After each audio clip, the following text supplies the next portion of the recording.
طالب علموں کے سامنے بیان بڑا مشکل ہوتا ہے، چونکہ میں خود طالب علم رہا ہوں، تو بیان سننے کے بعد طالب علم کمروں میں جا کر بڑی نقلیں لگاتے ہیں، وہ جی باں آئیاں ماردا سا، ٹانگیں چاندہ سا، منہ آئیاں کھولدا سا، گالیں کردہ سا۔ یہ عوام کے سامنے بولنا آسان ہوتا ہے، طالب علموں کے سامنے بولنا معنی دارد، یہ بڑا مشکل ہوتا ہے طالب علموں کی موجودگی کے اندر بیان کرنا، کیونکہ ہمیں پتہ ہے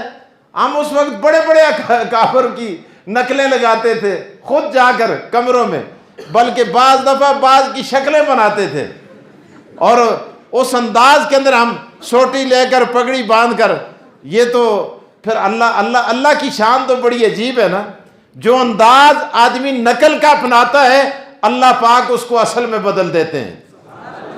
اب مجھے بات یاد آئی ہے، وقت تو بڑا کم مجھے دیا ہے، میں وہ موسیٰ علیہ السلام کی بات آپ نے سنی ہوگی، موسیٰ علیہ السلام کے مقابلے میں جادوگر آئے نا، اے میں تسوں کو تاختا کہ بے شک جن کے بڑی نقل بھی پہ کرے ہو۔ موسیٰ علیہ السلام کے مقابلے میں جادوگر آئے نا، تو جادوگر تفاسیر میں لکھا ہے جادوگروں نے موسیٰ علیہ السلام جیسا حلیہ بنایا، جیسی ان کی دستار تھی ویسی دستار بنائی، جیسا عصا تھا ویسا عصا بنایا، جس طرح ان کا لباس تھا ویسا لباس بنایا، اور مقابلے میں آئے۔ تو جب مقابلے میں آئے دیکھا موسیٰ علیہ السلام کے معجزات کو، ایمان لے آئے۔ موسیٰ علیہ السلام نے عرض کیا ربا میں نے اتنا عرصہ فرعون کو تبلیغ کی دعوت دی، وہ ایمان نہیں لایا بے ایمان، تو یہ انہوں نے چند لمحات کے لیے مجھے دیکھا ایمان لے آئے۔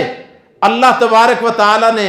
وحی کے ذریعے حضرت موسیٰ علیہ السلام کو بتلایا کہ موسیٰ انہوں نے اپنا ظاہر نقل کے طور پر پیغمبر جیسا بنایا، میں نے کہا جو ان کے قبضے میں تھا، جو ان کے اختیار میں تھا انہوں نے کیا، اور دل تو میرے اختیار میں ہے، لہٰذا دل کی کایا میں پلٹ دیتا ہوں۔ تو بعض دفعہ نیک لوگوں کا نقل کے طور پر بھی اگر آدمی حلیہ اختیار کر دے، ان کا انداز اختیار کر دے، اللہ پاک اس کو اصل بنا دیتے ہیں۔ کسی کہنے والے نے کہا نا تیرے محبوب کی میں یا رب،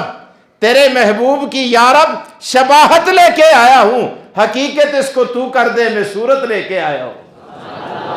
تو میں نے آپ کے سامنے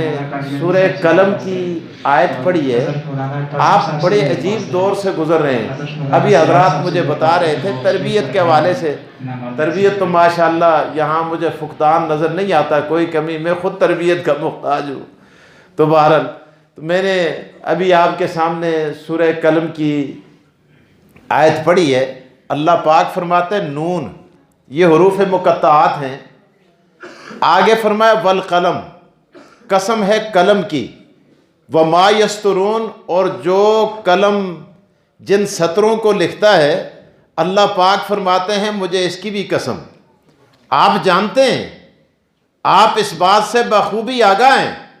کہ اللہ تبارک و تعالی جب کسی چیز کی قسم کھاتے ہیں